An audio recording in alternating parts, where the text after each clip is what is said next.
Dad wrote me out of his will, after I exposed the fake degrees he used to get investors. He called me a backstabbing liar at dinner. I just looked at him and said, "You should have thought about that before naming the company after me." "Are you proud of yourself?" he said, glaring across the dinner table. I set my fork down, the duck breast cooling on the plate. "I didn't lie, Dad." "You did." His knuckles whitened on the edge of the table. "You're my daughter. You should have remembered that before putting my name on the company." He didn't reply. Just stood up and left the room. That was 2 weeks ago. Yesterday, I got a copy of his new will. My name isn't in it. My name's Annalise Moreau, 34 years old, and what I'm about to share is the kind of thing I never thought I'd write, let alone post on Reddit. But I need to get it out of me. Maybe someone has been through something like this. Maybe not. Either way, here goes. My dad, Jerome Moreau, is, or was, the founder and CEO of Moreau Energies, a Louisiana-based energy company that made its name about 15 years ago. If you're from the Gulf South, you might have heard of it. It started as a small biofuel outfit and eventually grew into a regional player in renewables. Politicians praised him. News stations featured him. Business schools invited him to speak. And all of it was built on lies. Growing up, I never saw it. I thought my dad was brilliant. He'd take me to boardrooms, shake hands with senators, show me spreadsheets like I could understand them at 10 years old. He said I was the reason he succeeded, that naming the company Moreau Energies was symbolic because I gave him purpose. I carried that with me for a long time. Even after my mom, Noelle, left him when I was 10. She never explained it properly. Just packed her things one night and said she needed to breathe. I stayed with Dad because that's what the custody agreement said. He made sure of that. I didn't question it then. But the older I got, the more I started noticing cracks. He had a habit of exaggerating his background, saying he studied at Tulane and Georgia Tech, that he turned down a job at Exxon to start his own thing. His stories shifted slightly depending on who he was talking to. And if I ever asked questions, he'd say, "Don't be so negative.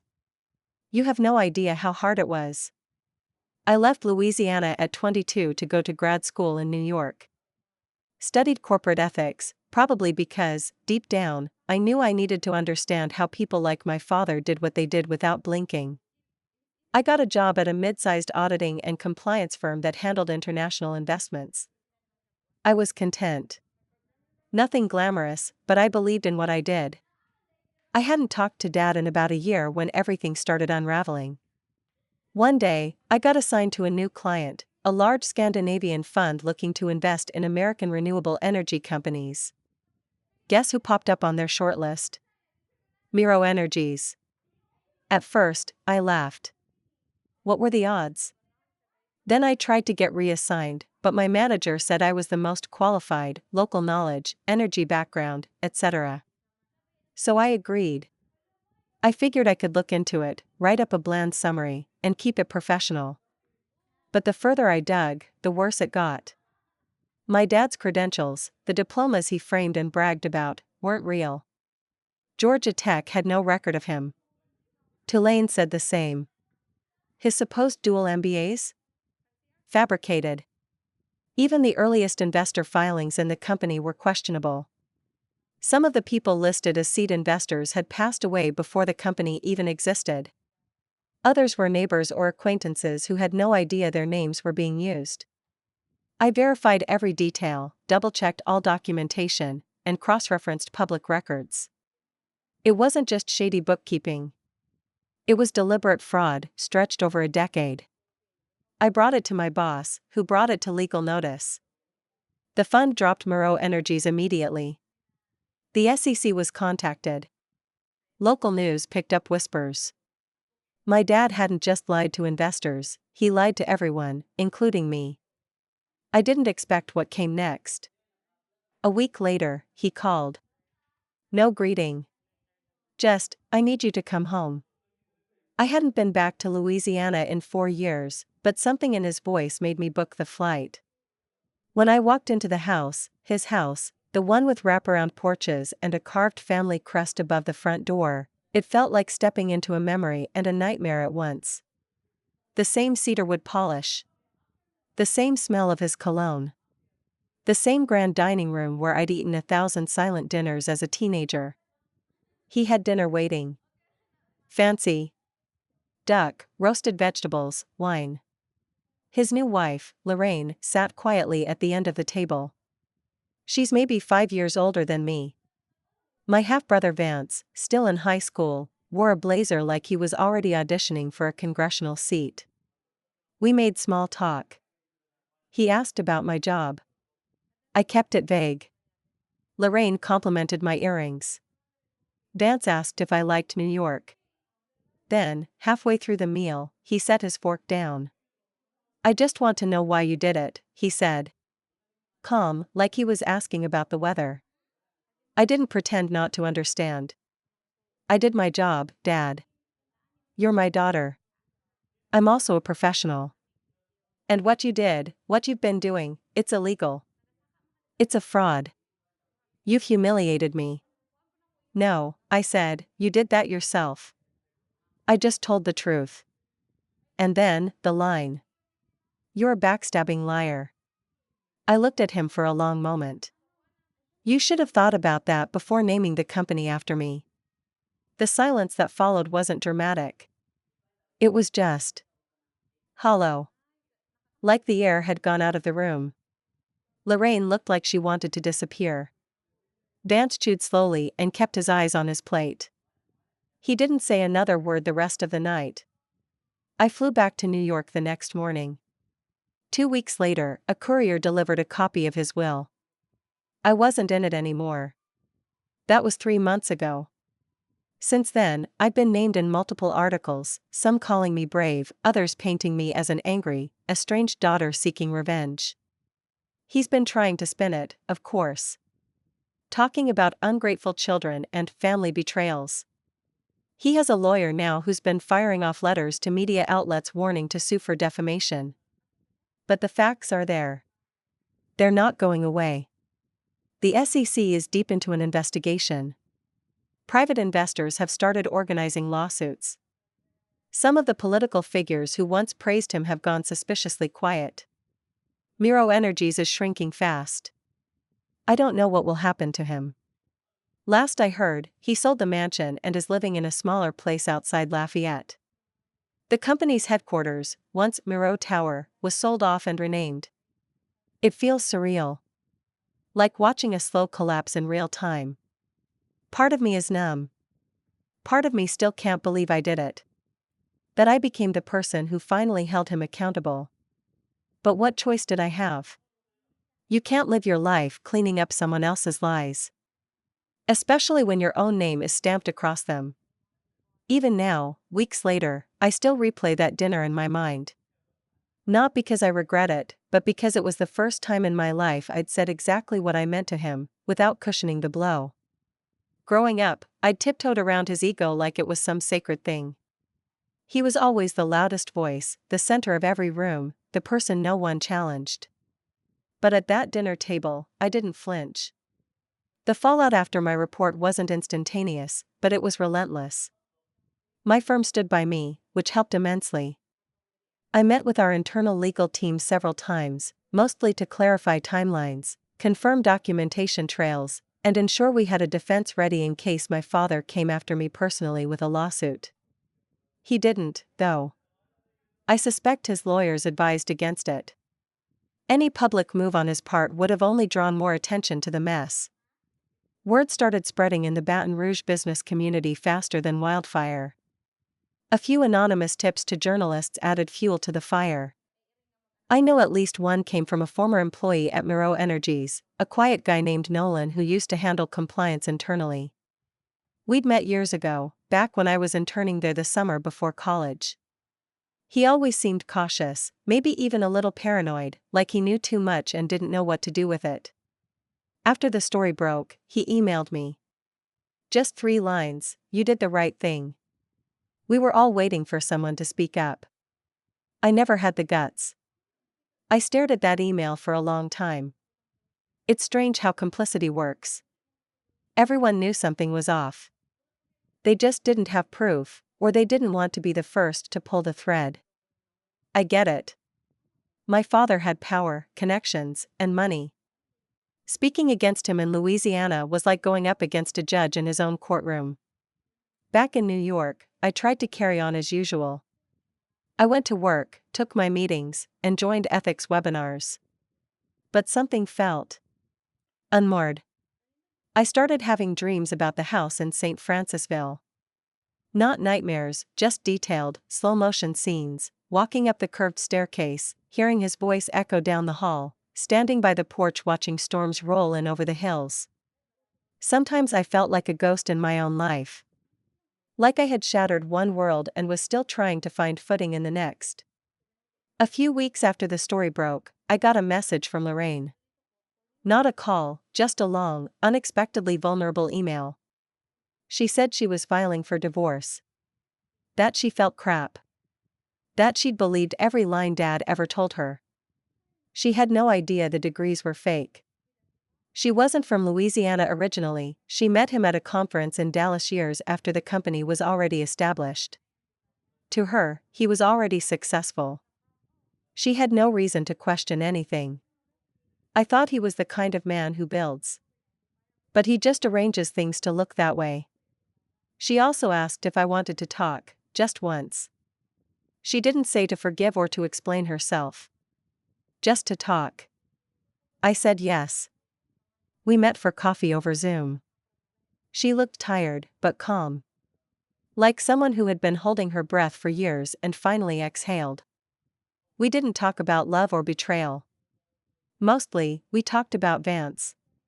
He's angry, she said. He doesn't understand it yet. But he will. He's still a kid, I said. I was him once. She nodded. Then she looked directly at the camera. Thank you, she said. I didn't think I'd ever get out of that house. It was the closest thing to an apology I ever got from anyone in my father's world. Meanwhile, the legal machinery kept churning. I heard that my father's longtime CFO, Marcus Gallo, quietly resigned and fled to Texas.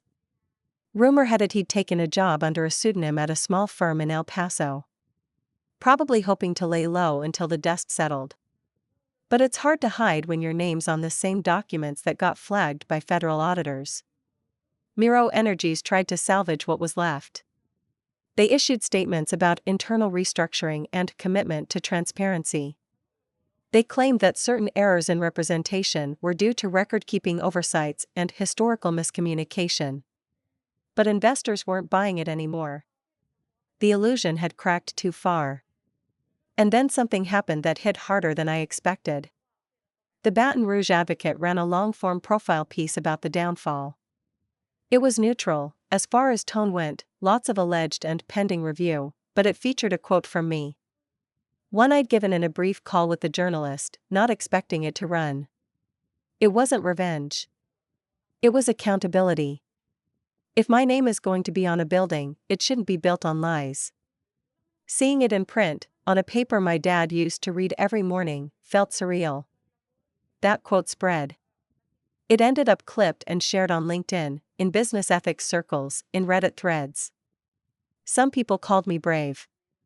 Others called me ungrateful. I didn't engage. I wasn't interested in public vindication. I just wanted to live a life that wasn't defined by his shadow anymore. But Louisiana isn't a place that forgets easily. I still have distant cousins there who won't talk to me. Old family friends unfriended me on Facebook. A childhood friend, Celeste, who once braided my hair on school trips, sent me a message saying she was disappointed in me. That I could have handled it privately. Handled what privately? That the man who called me his pride and joy was conning people out of millions? That his credentials were as real as the stories he told at Gallus? If I'd stayed quiet, he'd still be out there signing deals, shaking hands, and dropping my name as the daughter who inspired it all. I think that's what hurt most, that he used my name to build his house of cards, and when I told the truth, he called me a traitor. I didn't destroy him. I just refused to lie to him. About a month after that article ran in The Advocate, I got a letter in the mail. Not an email. A real letter. Handwritten. The envelope had no return address, but the handwriting was unmistakable. My father's. It was 4 pages long. I won't quote it word for word, it wasn't poetic or heartfelt. It didn't ask for forgiveness. It didn't admit fault. It was more of a monologue, like something he'd write in a journal. He rambled about legacy, about sacrifice, about how no one builds something from nothing without cutting corners.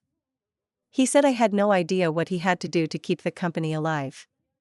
That I didn't understand the weight of being responsible for hundreds of employees.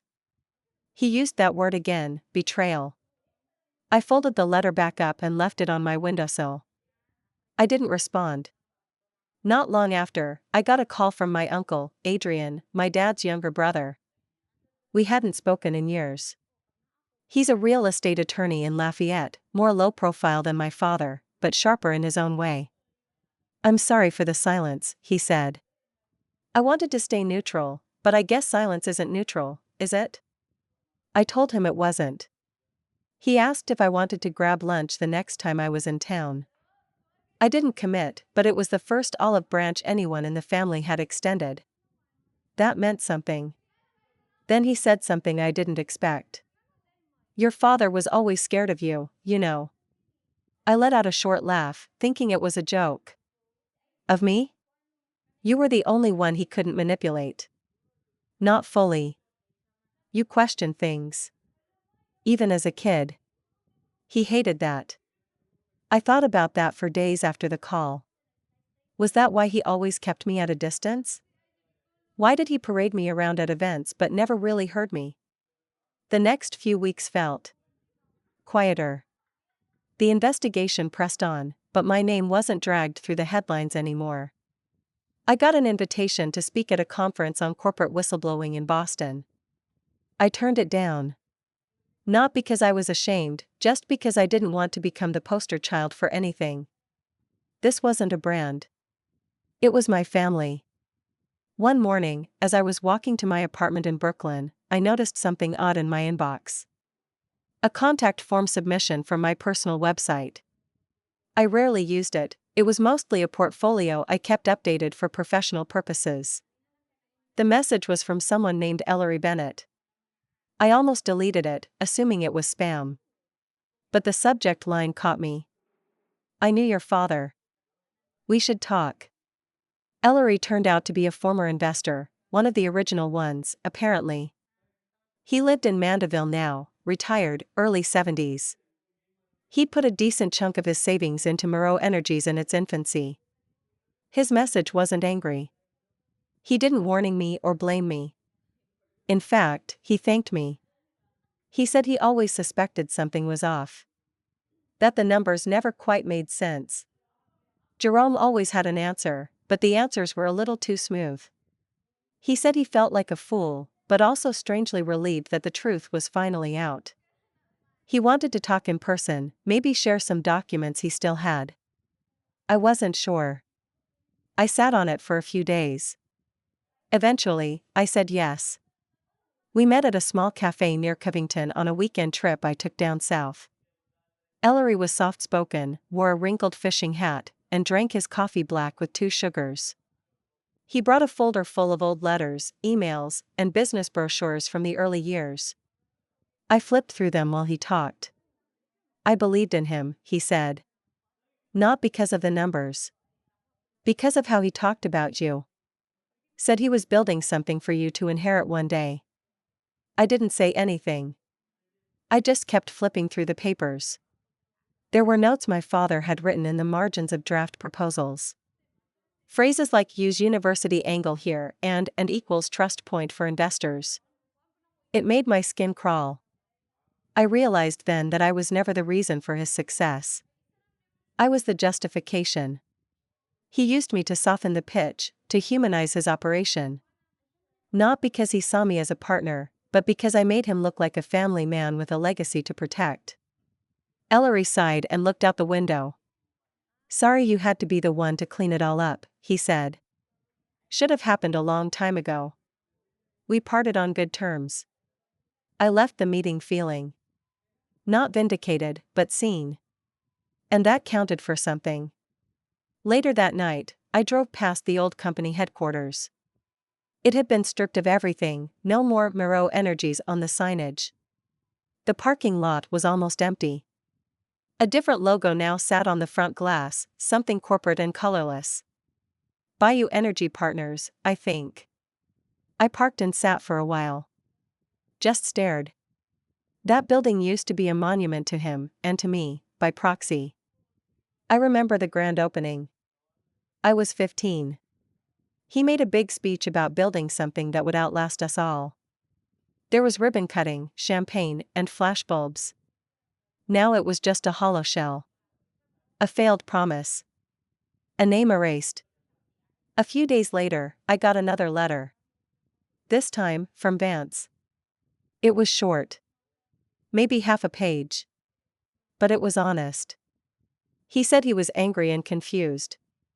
That people at school had started talking. That he didn't know what to believe anymore. But the last line stood out. Mom said you told the truth. I think I want to know the truth too. Maybe not now. But soon. I didn't cry, but something tightened in my chest. He was just a kid. A kid caught something he never asked for. Just like I was, once. I wrote back. Told him he could reach out whenever he was ready. No pressure. Just a door that would stay open. And then I sat in silence again. Not sadness. Not relief. Just silence, the kind that comes after a storm, when you finally see what's left standing. A few months passed. I didn't hear from Vance again for a while, but I kept his note. It stayed tucked in the back of my journal, along with the letter from Ellery, my uncle's business card, and a few clipped articles I'd quietly saved, small mementos of the fire I had walked through. Life had settled into a kind of quiet rhythm. The scandal hadn't exactly gone viral on a national level, but in Louisiana business circles, my dad's name was radioactive. Miro Energies, what was left of it, had been folded into a regional conglomerate and rebranded yet again. The few employees who stuck around were reassigned. Most of the original leadership, including Dad, were out. There were no criminal charges, surprisingly. Or maybe not. My father was too careful, too good at insulating himself with just enough plausible deniability. The SEC cited him in their report, and while the company took financial hits, he wasn't frog-marched out in handcuffs. He wasn't ruined, technically. But he was done. His credibility? Gone. His influence? Gone. The house? Sold. The properties he owned in Austin and Destin?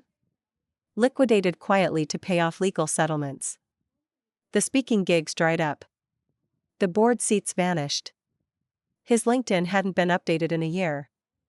He faded into obscurity in the most poetic way, slowly, with dignity stripped away, not by force, but by truth. That was enough for me. And then came the final twist, the one I never saw coming. I got a call from a lawyer in Baton Rouge. A firm I didn't recognize. "Are you the daughter of Jerome Miro?" the woman asked. I paused. "I am. I'm calling to notify you that Mr. Miroa's living trust has undergone revision." I frowned. He already wrote me out of his will. "Yes, ma'am," she replied. But that was his personal will. We're referring to the family trust established in 2009 under Miro Holdings LLC. Your name is still a listed beneficiary. I sat down. Apparently, the trust, set up to shield certain assets, had not been properly updated. Somewhere in the maze of paperwork and shell corporations, someone had forgotten to strike my name from a limited set of intellectual property rights tied to the original energy patents and branding. The name Miro was registered and trademarked through that very trust. And without my legal consent, no one could use it in business again. Not him. Not any buyer. Not even Vance, if he ever tried to resurrect the brand. He had built an empire around a name he no longer had the right to use. It was ironic. Beautifully, coldly ironic. I had all the paperwork reviewed by my firm's counsel. And it was airtight. I legally controlled the licensing of the Miro name in all commercial use, renewable energy sectors, and affiliated partnerships registered through the original LLC. My father had unknowingly left the keys to the entire identity of his brand in my hands. And I had every right to lock the door.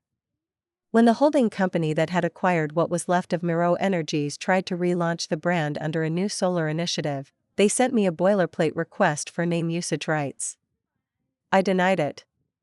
They pushed back. Offer money. A licensing fee. Even a quiet NDA. I declined. Then I made it public. I posted a short, professional statement on my LinkedIn page. It read, "As the legal rights holder to the Miro brand, I have chosen not to license its use for any future commercial enterprise. This name, once used to mislead investors and exploit trust, will no longer be part of that cycle. We move forward with truth, not with inherited illusions." That post went modestly viral in business ethics circles. Nothing explosive. But it was the final nail. My father called once after that. I didn't pick up. He didn't leave a message. And that was it. The company he built on lies? Dismantled. The legacy he thought he'd protect through me? Blocked. The reputation he believed was bulletproof? Unraveled not by scandal, not by violence, but by a signature and a daughter who wouldn't lie for him anymore. And the name he once used like a golden seal? It belonged to me now. Not to be sold. Not to be traded. Just quietly, permanently retired. That was my revenge. Measured. Lawful. Final. I didn't scream. I didn't destroy it. I just took back what was mine and refused to let him wear it anymore. Sometimes, the cleanest revenge is nothing more than the truth, signed, sealed, and legally enforced.